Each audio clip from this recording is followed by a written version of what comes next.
24-এর গণ অভ্যুত্থানের ক্যালেন্ডারে 35শে জুলাই অর্থাৎ 4 আগস্ট সরকার পতনের এক দফা দাবিতে সেদিন দেশজুড়ে শুরু হয় সর্বাত্মক অসহযোগ আন্দোলন।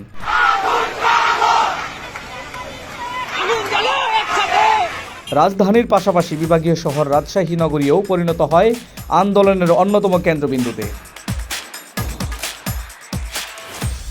সকাল থেকেই রুয়েটের প্রধান ফটকের সামনে জড়ো হতে থাকেন রাজশাহী বিশ্ববিদ্যালয়, রুয়েট, রাজশাহী কলেজ সহ বিভিন্ন শিক্ষা প্রতিষ্ঠানের শিক্ষক, শিক্ষার্থী, অভিভাবক, পেশাজীবী ও সাধারণ মানুষ।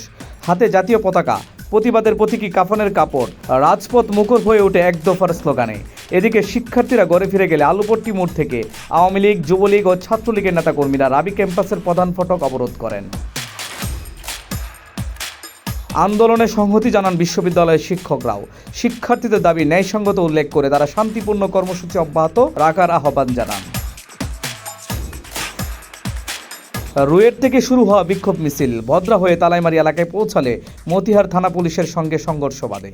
পুলিশ টিয়ারশেল ও রাবার বুলেট নিক্ষেপ করলে আন্দোলনকারীরা ইট পাটকেল ছুড়ে প্রতিরোধ গড়ে তোলেন। সংঘর্ষে কয়েকজন আহত হলেও সেদিন রাজশাহীতে ঘটেনি কোনো প্রাণহানির ঘটনা। এদিকে রাজধানীতে ইন্টারনেট বন্ধ ও কারফিউ জারির মধ্যেও আন্দোলন কেন্দ্রীয় সিদ্ধান্ত দ্রুত পৌঁছে যায় রাজশাহীতে। বিকল্প যোগাযোগ ব্যবস্থা ব্যবহার করে সমন্বয় করা হয় পরের দিনের কর্মসূচি। 4 আগস্টের অসহযোগ আন্দোলন মাত্রা রাজশাহীতে গণঅভ্যুত্থানের চূড়ান্ত পরিস্থিতির ভিত্তি তৈরি করে। এদিনের আন্দোলনে শিক্ষক, শিক্ষার্থী ও সাধারণ মানুষের ঐক্যবদ্ধ অবস্থান 5 আগস্ট শেখ হাসিনার পতনকে আরও বেগবান করে।